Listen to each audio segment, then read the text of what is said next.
read the book of Ecclesiastes, you see that the teacher is constantly talking about the meaninglessness of life. Meaningless, everything is meaningless. And from ancient times, the question has arisen, what in the world is a book like this doing in the canon?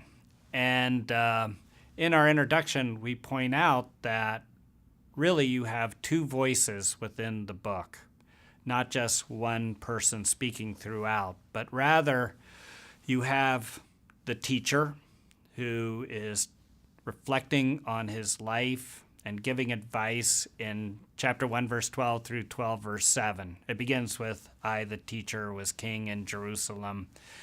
And as I say, ends in 12:7. And that's all in the first person.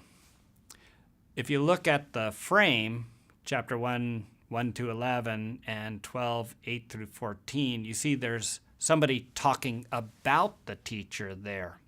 So chapter 12, verse 8 begins, now Kohelet was a wise man. And in 12:12, you see that the teacher, Kohelet, is how we translate the Hebrew word Kohelet. The teacher is talking to his son.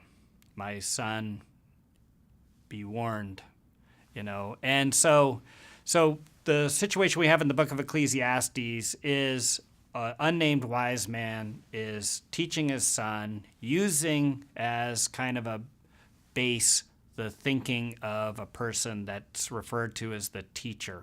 So you really have two messages in the book of Ecclesiastes. The message of the teacher, which is life is difficult and then you die, meaningless.